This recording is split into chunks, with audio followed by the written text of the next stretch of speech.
말라기서 1장 1절에서 5절 말씀, 구약성경 마지막 책입니다. 말라기서 1장 1절부터 5절, 제가 가지고 있는 성경책으로는 1327페이지에 나와 있습니다. 말라기서 1장 1절에서 5절. 다 찾으셨으면 제가 1절부터 5절까지 말씀을 봉독하겠습니다. 여호와께서 말라기를 통하여 이스라엘에게 말씀하신 경고라. 여호와께서 이르시되 내가 너희를 사랑하였노라 하나 너희는 이르기를 주께서 어떻게 우리를 사랑하셨나이까 하는도다. 나 여호와가 말하노라. 에서는 야곱의 형이 아니냐. 그러나 내가 야곱을 사랑하였고 에서는 미워하였으며 그의 산들을 황폐하게 하였고 그의 산업을 광야의 이리들에게 넘겼느니라. 에돔은 말하기를 우리가 무너뜨림을 당하였으나 황폐된 곳을 다시 쌓으리라 하거니와 나 만군의 여호와는 이르노라. 그들은 쌓을지라도 나는 헐리라. 사람들이 그들을 일컬어 악한 지역이라 할 것이요 여호와의 영원한 진노를 받은 백성이라 할 것이며 너희는 눈으로 보고 이르기를 여호와께서는 이스라엘 지경 밖에서도 크시다 하리라. 아멘. 오늘부터 저는 여러분과 함께 말라기서 전체를 쭉 살펴보기를 원합니다. 이 말라기서를 살펴보면서 전체 주제를 영적 갱신으로 제가 정했습니다. 갱신이라는 단어는 다시 새롭게 한다는 뜻인데 영적으로 다시 한번 우리를 새롭게 하자라는 주제하에 말라기서를 살펴보는데요. 제가 여기에서 이 말라기서를 특별히 선택을 한 이유는 말라기 전체를 여러분들이 이제 쭉 매주마다 살펴보면 알겠지만 영적으로 슬럼프에 빠져 있는 이스라엘 백성들이 하나님이 어떻게 그들을 회복시켜 주시고 영적으로 다시 새롭게 해주시는 것인가를 발견하면서 제가 1년 동안의 표어를 건강한 성도, 건강한 교회라고 정했는데 그 건강한 표징, 어떻게 하면 영적으로 건강해질 것이냐에 대한 분명한 디렉션이 이 말라기서 전체에 흘러 넘친다는 겁니다. 오늘부터 시작을 해서 이 영적으로 어떻게 하면 우리 교회가 새로워지며 그 영적인 건강을 회복하기 위해서는 무엇이 필요한지에 대한 말씀을 하나하나 살펴보기를 원합니다.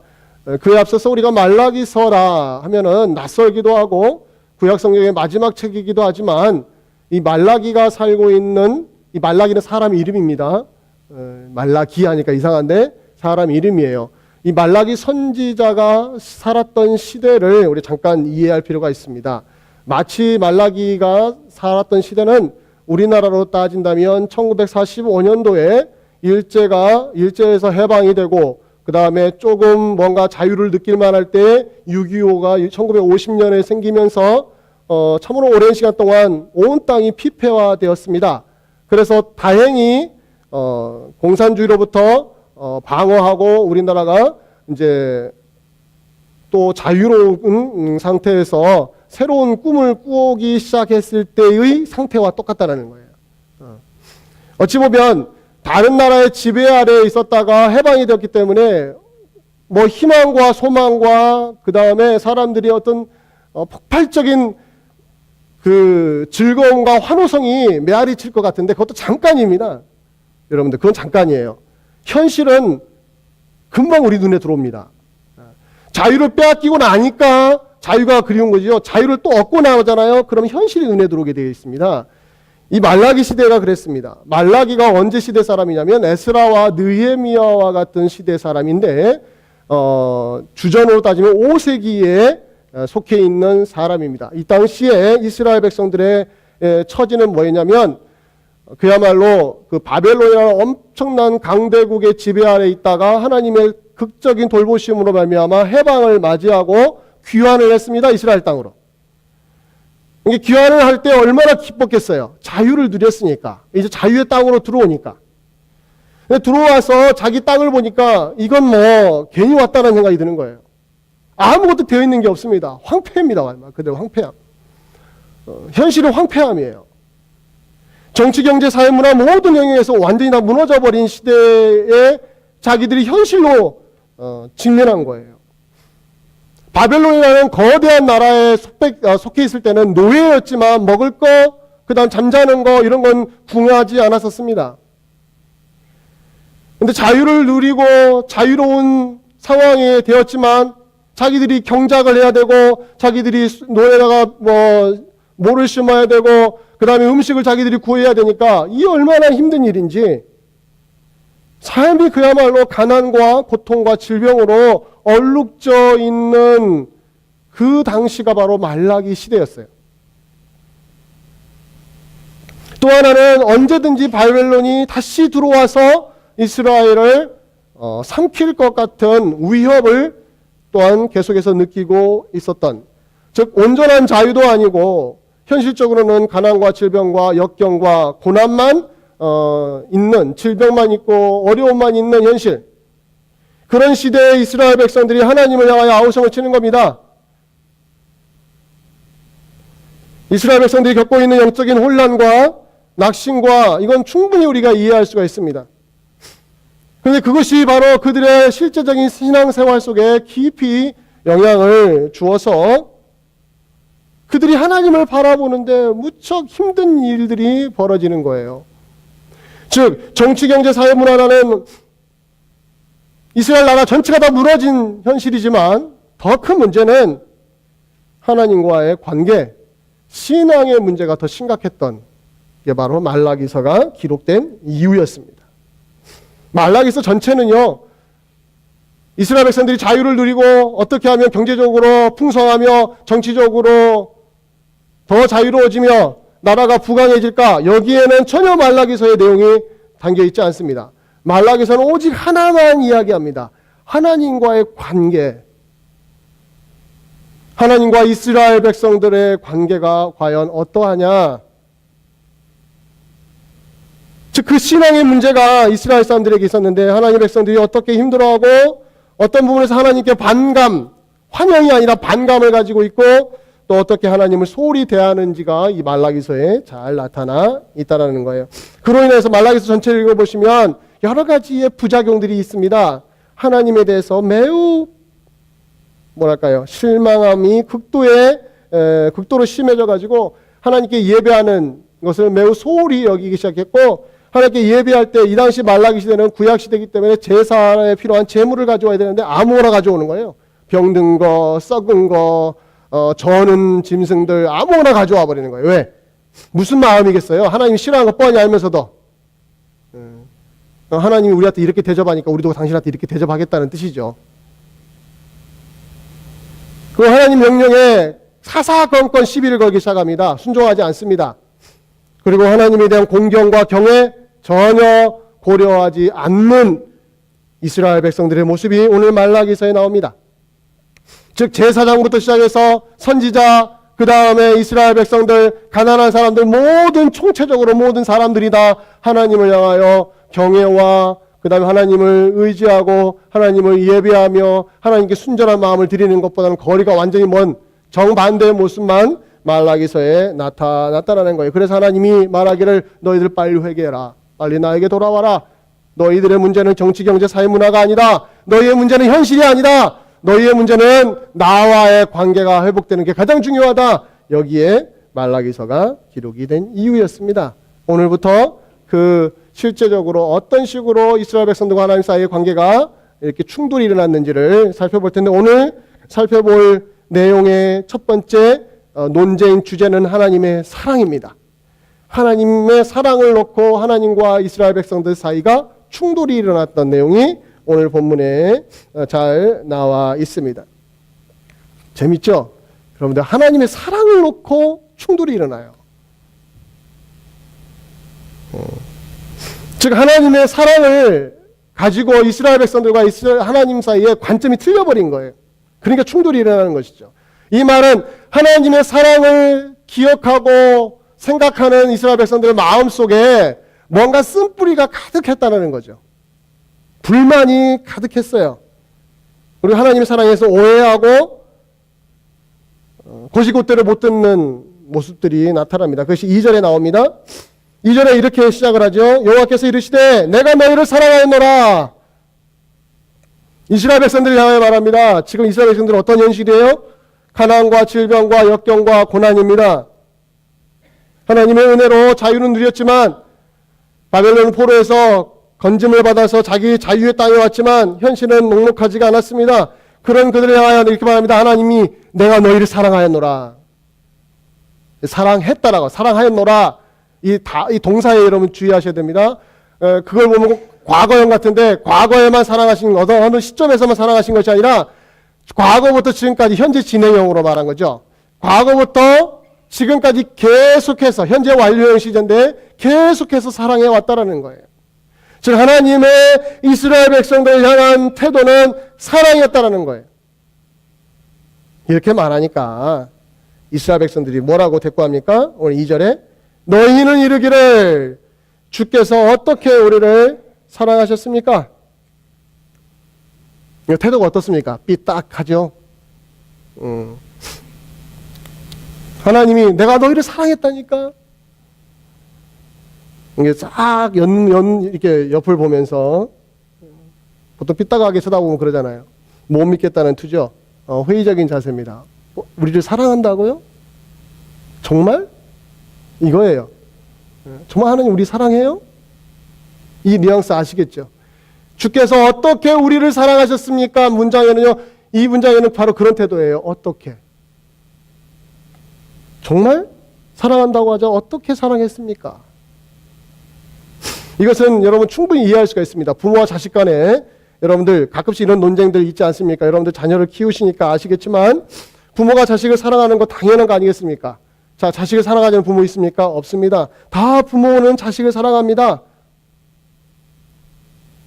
항상 부모는 자식이 잘 되기를 바라는 마음이 있습니다. 또 그런 마음으로 자식을 키우고 자식을 케어하며 자식을 돌봅니다. 그런데 그 부모의 마음과 사랑을 받아들이는 자식의 입장에서는 부모의 마음처럼 느끼지 못하는 경우가 많이 있어요. 부모의 사랑을 인정하지 못하는 자녀들이 있다는 거죠. 부모의 사랑을 사랑으로 이해하지 못하는 거죠. 바로 그거와 같은 거예요. 부모는 항상 사랑한다고 하는데 정말로 나를 사랑하는 부모가 맞아라는 질문을 누가 던지는 거예요? 누구 입장에서? 자식의 입장에 던지는 거죠. 즉 하나님이 이스라엘 백성들아 내가 너희를 사랑하였노라. 과거부터 지금까지 현재에 너희가 이 자리에 있는 이 순간에도 내가 너희를 사랑하노라 하자. 정말로 우리를 사랑한다면은 어떻게 사랑했는지를 한번 알려달라고 대꾸를 하는 겁니다. 여러분 이 둘 사이의 간격 여러분 누구의 잘못입니까? 무엇이 잘못이죠? 누구의 잘못이죠? 육신의 부모와 자녀의 관계 사이에 충돌이 일어날 때에 여러분 한쪽만의 일방적인 잘못이라고 말하지 않습니다. 부모는 사랑하고 자식은 그 사랑을 못 느낄 때에 서로 스트러글이 일어나며 컨플릭트가 일어나며 대화의 충돌이 일어나고 서로 간에 이제 언쟁이 일어나고 논쟁이 일어날 때에 가만히 들여다보면 부모는 부모 나름대로 속상하고 자식은 자식대로 속상한 거예요. 내가 너를 사랑한다니까 해도 자식은 어떻게 해요? 그럼 부모는 벌써 혈압이 오르죠. 이거 어떻게 그냥 부모의 마음이 그렇죠. 내가 너를 지금 어떻게 키웠는데 여기서 고개를 빳빳이 들고 뭐 하는 거예요? 어떻게 해요? 어떻게?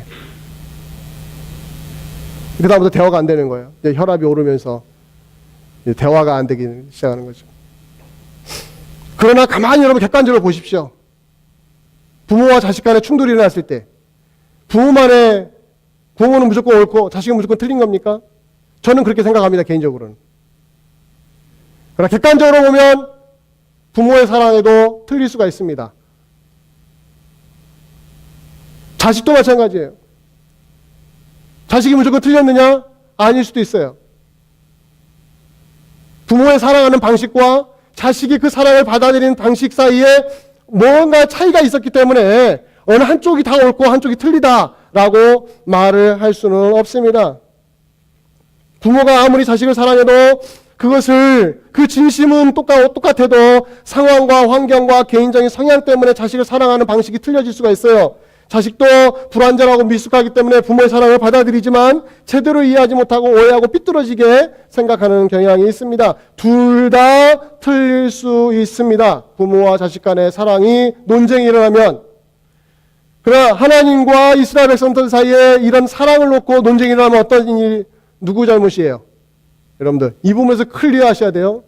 제가 의도적으로 육신의 부모와 자식과의 관계와 하나님과 우리의 관계를 비유하면서 부모와 자식 간의 육신적인 부모와 자식 간의 관계는 서로 틀릴 수 있지만 하나님과 이스라엘 백성들 사이의 관계는요, 하나님은 절대로 틀린 적이 없습니다. 이걸 여러분들이 받아들이냐 안 받아들이냐에 따라 그게 신앙이냐 아니냐가 나타나는 거예요. 하나님은 한 번도 틀린 적이 없습니다. 내가 너희를 사랑하노라, 맞습니다. 하나님은 사랑하셨습니다. 받아들이는 이스라엘 백성들이 어떻게요? 해도 그 어떻게요 했던 그 사람이 잘못된 것이지 하나님은 틀린 적도 없고 잘못된 적도 없고 거짓말하신 적이 전혀 없으십니다. 그분은 부족한 것이 없으신 분이고 하나님 완전하시고 그분이 사랑하신 것에 대해서는 모든 게 완벽합니다. 누구의 문제라고 했습니까? 사랑을 받아들이는 이스라엘 백성들의 문제이고 오늘날 이 시대를 살고 있는 우리들의 문제인 것입니다. 언제나 문제는 하나님에게는 없습니다. 여러분 믿으십니까? 하나님에게는 문제가 없습니다. 하나님에게 문제가 있는 듯이 생각을 하기 시작하면 그다음부터 여러분들은 인생 완전히 꼬입니다. 신앙이 꼬여버립니다.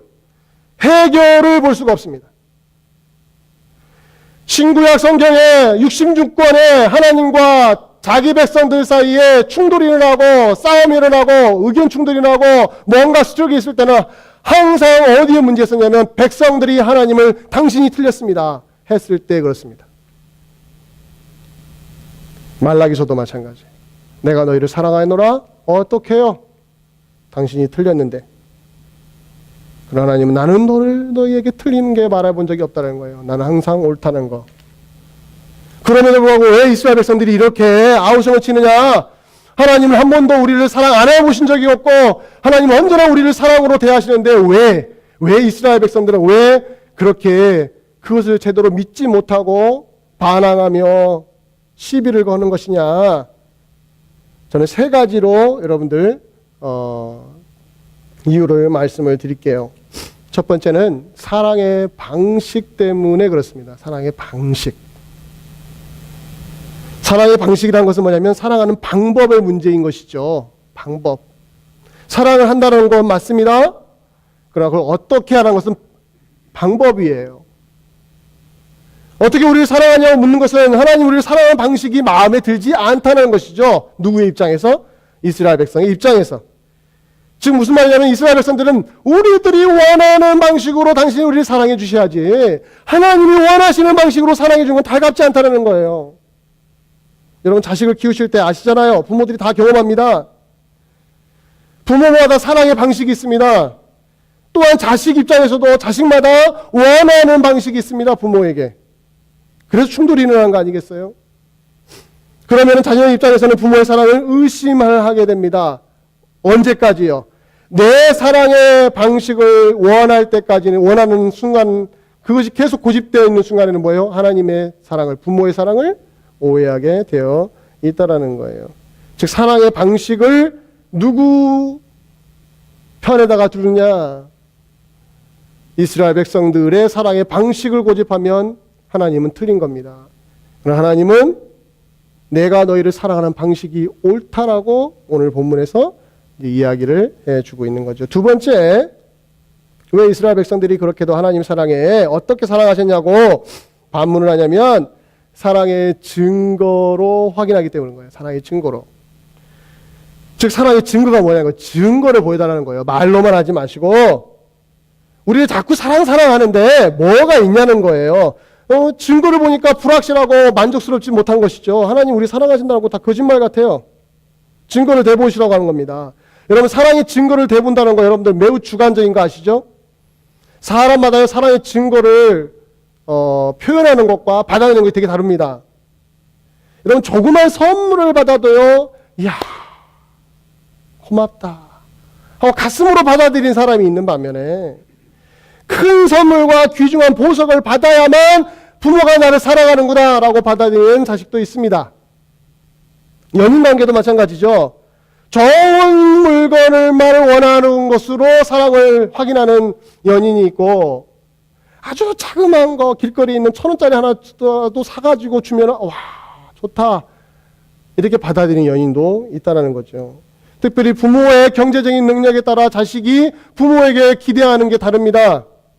부모가 능력이 있으면 자식도 그 능력에 따라서 부모가 이 정도는 해주셔야지라는 기대감이 있는 거예요. 자, 부모가 돈이 많으면 자식은 자연스럽게 뭐예요? 그 돈으로 부모의 사랑을 확인하게 되어 있습니다. 안 하신 것 같죠? 그렇게 하게 되어 있습니다. 그래서 여러분들 어른들이 그러시잖아요. 돈으로 자식을 키우지 말라고. 그러면 꼭 그 돈 가지고 부모의 가슴에 못을 박는다고. 그게 왜 그래요? 자식이 사랑의 증거를 확인할 때 자꾸 부모한테 그렇게 되는 거예요. 나를 사랑하는 증거를 보여달라고.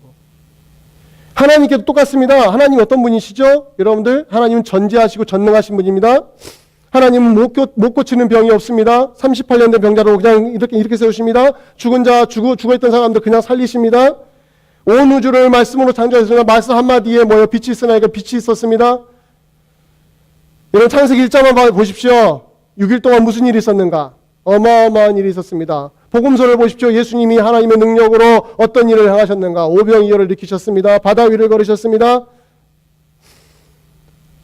엘리야 시대에 비를 오게 하기도 하시고 오지 않게도 하신 하나님이십니다. 하나님이 못하시는 것이 없고 안 하시는 것이 없고 하나님에는 능력이 없는 것이 하나도 없습니다. 하나님이 말씀만 하시면 다 이루어지십니다. 애굽에서 10가지 재앙 통해서 어떤 일이 일어났습니까? 이스라엘 백성들을 구원해내게 10가지 재앙을 통하여 이스라엘 백성들에게 뭘 보여줬어요? 하나님은 능력의 하나님이다. 너희들이 섬기는 하나님은 이런 분이다. 자, 이렇게 가다 보니까 무슨 일이 벌어지냐면, 그냥 그것을 현실로 보던 사람들이, 하나님의 백성들이 이런 기대를 하게 됩니다. 야, 이런 분이 하나님이라면 이 정도는 해결해 주셔야 되지 않느냐. 아닌 것 같아요?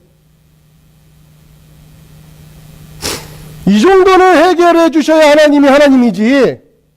이 정도의 병은 치료해 주셔야 하나님이지. 이 정도의 사업은 성공시켜줘야 하나님이지. 이런 심리가 안 생기겠어요? 기대 심리가? 그랬잖아요. 부모가 돈이 많으면은 자식이 어떤다고요? 그 돈에 자꾸 안테나를 세운다고요. 아닌 척하지만 자꾸 그 돈이 신경 쓰입니다. 그런 자녀들이 키가 커서 나이가 들고 결혼하고 사업이 어려워져 봐요.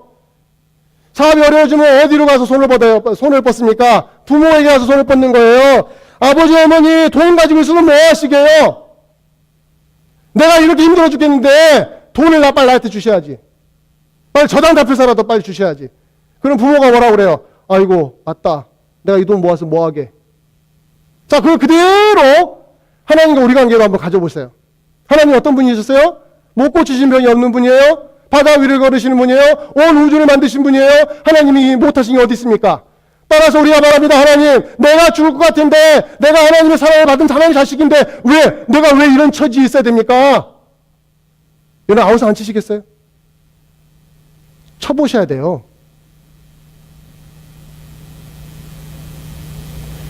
정말로 우리를 사랑하신다면 하나님의 능력을 보여주셔야죠. 아무것도 안 주셔놓고 맨날 사랑한다 하면은 지칩니다. 그 말 듣는 것도 이제는. 바로 사랑의 증거를 확인하는 하나님의 백성들의 태도가 끊임없이 하나님의 사랑을 의심하게 만든다는 겁니다. 하나님에 대한 기대감이 있어요. 틀린 게 아닌데, 근데 그 기대감이 처음에는 이루어주시면 참 좋지요. 기도했더니 탁탁탁 이루어주시고 얼마나 좋아요. 그러나 기도를 처음에는 잘 이루시다가 좀 지나니까 기도가 아무리 해도 하나님이 안 들어주시기 시작하는 거예요.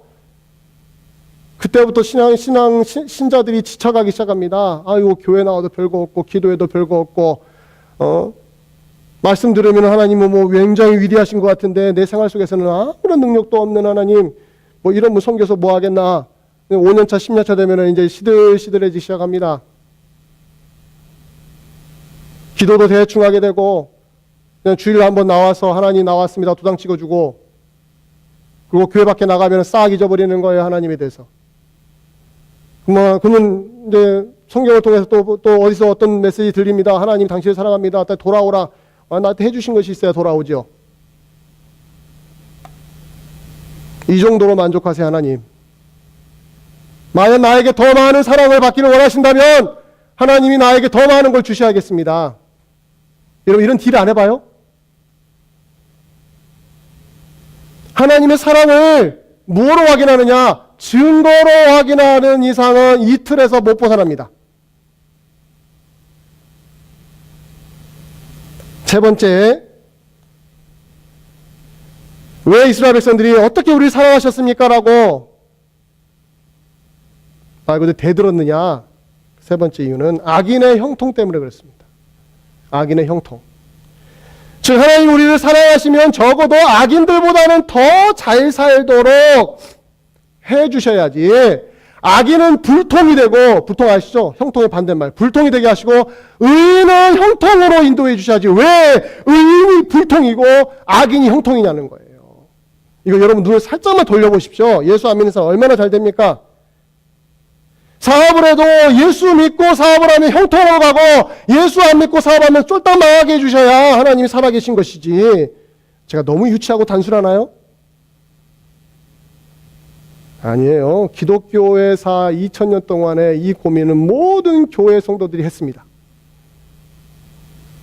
교회를 안 다니는 사람도 이거 가지고 얼마나 비웃는지 모릅니다. 뭐 하나님이 살아계셔? 저렇게 나쁜 놈 놔두는 하나님이 어디 있어? 여러분 그런 거 안 들어보셨어요? 하나님 백성도 마찬가지예요. 하나님 계셔 정말? 근데 내 생활이 왜 이래? 왜 저 사람 저렇게 잘 되는 거야? 예수도 안 믿는데. 그리고 온갖 거짓말과 사기와 편법과 부도덕함을 그렇게 많이 저질러도 미꾸라지처럼 싹싹싹 빠져나가는 거예요. 원통합니다. 하나님 도대체 어디 계십니까? 날벼락을 때리셔도 저 사람 혼내셔야지. 근데 내가 조금만 잘못하면 어떻게 해요? 하나님이 혼을 내시는 거예요. 이러면은 가슴을 치는 거예요. 하나님 왜 나를 이렇게 궁지에 몰아넣습니까? 시편 73편 한번 볼까요? 여러분들 시편 73편 73편에 아삽의 시에 이런 고백이 있습니다. 1절부터 좀 보시면 이스라엘 백성들이 당시 얼마나 하나님이 악인에 대해서 아무것도 하지 않는 거에 대해서 원망하고 불평했던 내용이 여기에 나옵니다.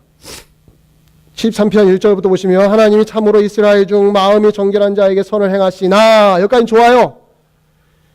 나는 거의 넘어질 뻔했고 나의 걸음이 미끄러질 뻔하였으니 이는 내가 악인의 형통함을 보고 오만한 자를 질투하였습니다. 아시죠? 거의 실족할 뻔했고 거의 미끄러질 뻔했대요.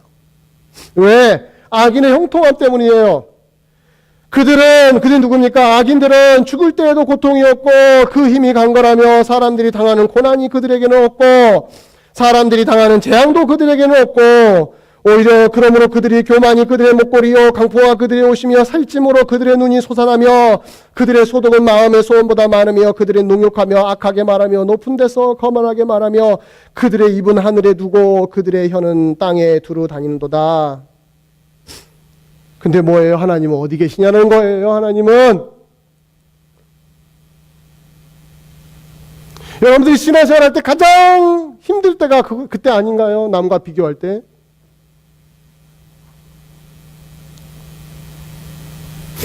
하나님이 질서를 좀 잘 잡아주셨으면 좋겠는데 중심 잘 잡으셔서 나쁜 사람들은 그 즉시 날벼락을 때려서 그냥 거리도 못 걸어 다니게 만드셔야 되는데 정말 하나님은 계시는 건가? 정말 하나님은 우리를 사랑하시는 건가? 질문을 던지게 되어 있습니다. 의심하게 되어 있습니다. 정말 나 사랑하시냐고. 그러나 제가 다시 한번 강조를 드립니다. 여러분 하나님은 우리를 사랑하신 것이 맞습니다. 하나님 우리를 사랑하셨다는 말씀은 언제나 진리입니다. 변함이 없습니다. 하나님의 사랑에는 문제가 없습니다. 그러나 그것을 받아들이고 이해하는 우리들의 부족한 시선, 우리들의 부족한 이해에 문제가 있는 겁니다. 그것을 오늘 말라기서에 다시 이렇게 답을 하심으로 우리에게 중요한 내용을 소개시켜주고 있습니다. 말라기서 1장으로 넘어오시면 자 2절에 이렇게 시작했지요. 내가 너희를 사랑하였노라 하나 너희는 이르기를 주께서 우리를 어떻게 사랑하셨나이까? 그 다음에 하나님의 답이 뭡니까? 너무 엉뚱해요. 에서는 야곱의 형이 아니냐? 그러나 내가 야곱을 사랑하였고 에서는 미워하였다. 이게 답이에요. 이게 답입니까? 지금 뭐 때문에 하나님께 하소연하는데요? 현실을 놓고 하소연하는데 이게 뭡니까 하나님? 당신이 나를 사랑하는 증거가 이 현실이 뭡니까? 현실은 가난과 질병과 역경과 아무것도 안 풀리는 일인데 고작 근데 하나님은 하시는 말씀이 뭐라고요? 내가 너희를 사랑했다. 어떻게? 자 야곱과 에서를 봐라. 자 말라기 시대와 야곱과 에서가 살았던 시대는 몇 천 년의 시간적인 간격이 있습니다. 지금 말라기 시대 이스라엘 백성들은 우리 현실을 놓고 고민하는데 지금 뭐예요? 하나님은 야곱과 에서를 봐라. 하는 말씀이 에서가 야곱의 형이 아니냐? 그러나 내가 야곱을 사랑했고 에서를 미워했다. 이게 하나님의 답이라는 겁니다. 여러분 야곱과 에서가 누구죠? 쌍둥이로 이삭과 리브가에서 태어난 아들들입니다. 쌍둥이입니다. 창세기 25장에 어떤 사건이 있었습니까? 리브가가 임신했을 때 뱃속에서 뭔가 막 충돌이 일어나는 거예요. 그러니까 불안해하니까 하나님이 천사를 통하여 말씀하십니다. 불안해하지 마라. 네가 쌍둥이를 임신했다. 그러나 큰 자가 작은 자를 섬길 것이다. 딱 태어나고 보니까 뭐예요? 에서가 큰 형이고 야곱이 동생인데 누가 누구를 섬겨요? 에서가 야곱을 섬긴대요. 하나님이 누구를 선택하신 거예요? 에서가 아니라 야곱이었습니다. 그 당시에 가부장적인 족장시대로는요, 장손이 유업을 이어받아야 됩니다. 근데 하나님의 선택은 누구에게 있어요? 차남에게 간 것입니다. 에서가 무슨 잘못했습니까?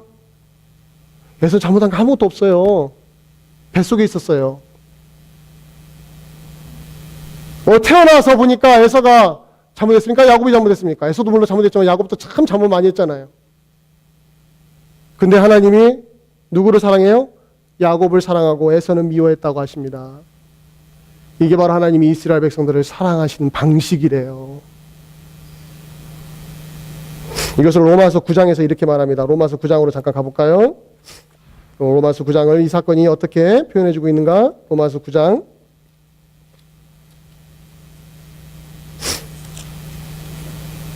10절부터 13절을 보시겠습니다. 로마서 9장 10절부터 13절에 리브가의 태중에 있었던 야곱과에서 그 사건을 바울이 이렇게 해석합니다. 10절부터 13절에 그뿐 아니라 또한 리브가가 우리 조상 이삭 한 사람으로 말미암아 임신하였는데 그 자식들이 잘 보세요. 임신했는데 그 자식들이 아직 나지도 아니하고 무슨 선이나 악을 행하지도 아니한 때에 택하심을 따라 되는 하나님의 뜻이 여기 있잖아요. 하나님이 자기 자신이 선택하심을 따라서 그만 뭐예요? 에서와 야곱의 행위로 말미암지 않고 오직 부르시는 이로 말미암아 서게 하려 하사 리브가에게 이르시되 큰 자가 어린 자를 섬기리라 하셨나니 기록된 바 내가 야곱은 사랑하고 에서는 미워하였다 하심을 과 같으니라. 그들이 선을 행하지도 않고 악을 행하지도 않았던 때에 하나님이 누구를 선택하셨어요? 에서가 아니라 야곱을 사랑하셔서 야곱을 내가 사랑하고 에서는 미워했다 라는 걸 바울이 어떻게 받아들인 거예요? 하나님의 전폭적인 선택의 교리에 비추어서 받아들인 것입니다. 자, 무슨 이야기 하고 싶은 거예요? 무슨 이야기를? 왜 야곱과 에서의 이야기를 하죠? 지금 현실이 문제인데. 그래서 뭐냐면 하나님의 사랑이라는 것은 우리의 형편과 우리의 조건과 우리의 입장에 좌우되지 않는다라는 것을 누구에게 보여주는 거예요? 이스라엘 백성들에게 보여주는 겁니다. 내가 너희를 사랑하는 것은 너희의 현실 때문에 좌절되지 않는다는 거예요. 즉 하나님의 조건 없는 사랑, 일방적인 선택, 하나님이 끝까지 책임지시는 하나님의 그 의지를 바라보면 너희들이 현실을 이길 수 있는 것이라는 것이죠. 근데 그 하나님을 쳐다보지 않고 계속해서 손발 다 축 내려놓고 하나님이요, 하나님 주셔야 내가 하나님 사랑하겠습니다 하는들 하나님은 절대로 우리의 입맛에 맞춰서 행동하지 않으신다는 겁니다. 그래서 뭐라고 그래요? 말라기서에 어떻게 우리 사랑하셨습니까? 봐라, 지금 당장 내가 보여줄게, 이렇게 하지 않으셨어요. 과거를 봐라. 야곱과 에서가 어땠었는가? 너희가 알지 않느냐? 이스라엘 백성 너희들이 알지 않느냐? 너희 조상 야곱 누구 때문에 그렇게 됐느냐? 나 때문이 아니냐? 내가 야곱을 사랑해서 야곱을 끝까지 책임지지 않았느냐? 너희 이스라엘 백성들이 지금까지 2000년 동안 3000년 동안 왜 이 자리까지 있었는지 아냐? 내가 너희를 선택해서 너희를 버리지 않고 끝까지 데리고 왔으니까 이렇게 됐지. 너희들이 뭔가 잘나가지고 뭔가 너희들이 좀만 돈 있으면 어떤 자냐? 나가 놀았지 않느냐 이거예요. 물만 있으면 어떻겠습니까? 하나님 필요 없다고 하고 조금만 등 따시고 배부르면 어떻습니까? 하나님 필요 없다고 했던 너희들이 아니냐? 그래도 내가 너희들 찾아가서 또 사랑하고 또 사랑하고 또 데려오지 않았느냐? 이 이야기를 뭐요? 야곱과 에서에게서 함축하고 있다는 겁니다. 사랑하는 여러분, 로마서 5장 8절 한번 볼까요? 로마서 5장 8절.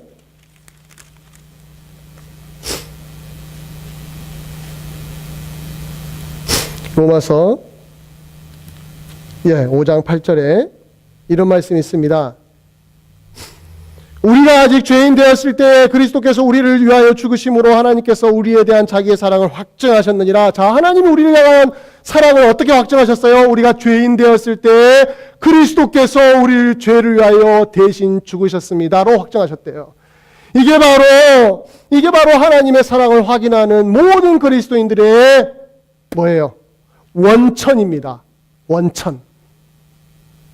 여러분들이 지금 현재 이 자리에서 여러분들의 현실 때문에 하나님의 사랑을 확인하면 하나님은 답은 하나도 없습니다.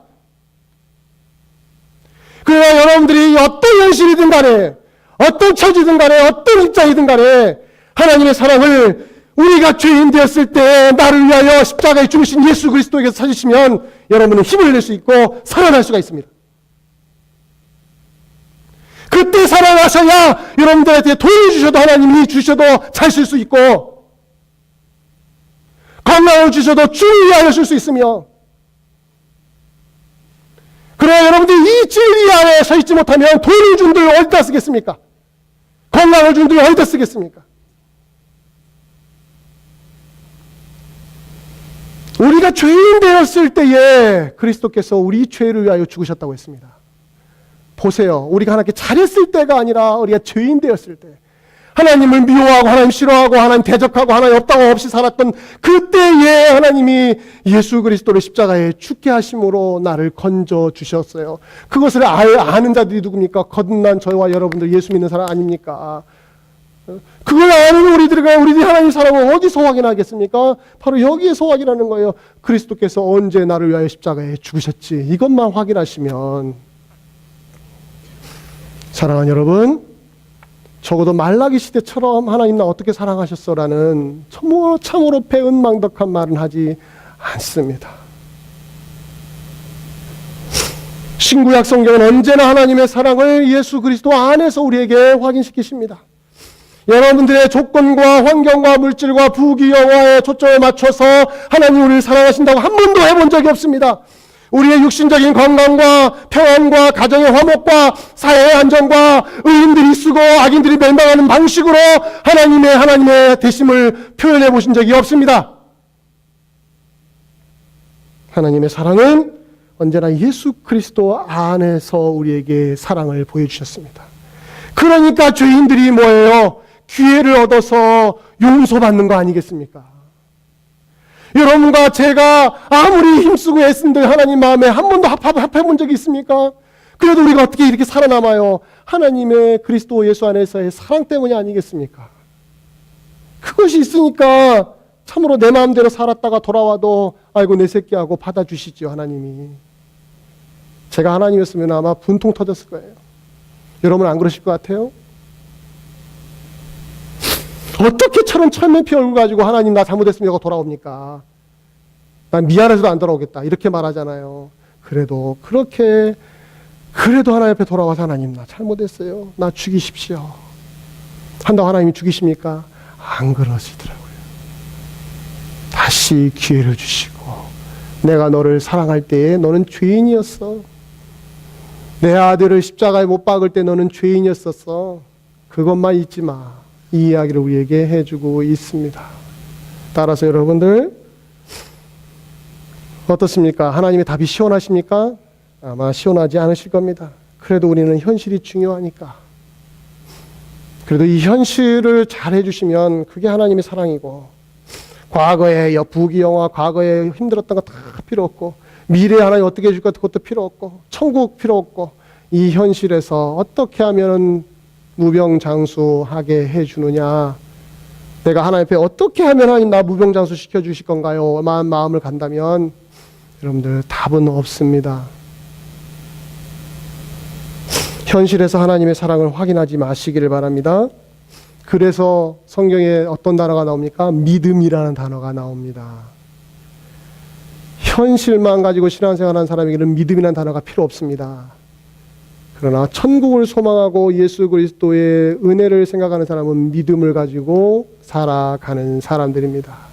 그래서 현실이 내 뜻대로 안 되고 하나님의 사랑의 방식이 내 방식하고 틀려도, 하나님의 사랑의 증거가 내가 원하는 증거와 틀려도, 내가 다른 점과 비교해서 하나님 내가 하나님 앞에 기도했는데 나에게는 아무것도 안 주시고 왜 아무것도 기도하지 않고 저렇게 사악하게 사는 사람은 잘 됩니까? 라고 비교하는 가운데서도 여러분 어떻게 돼요?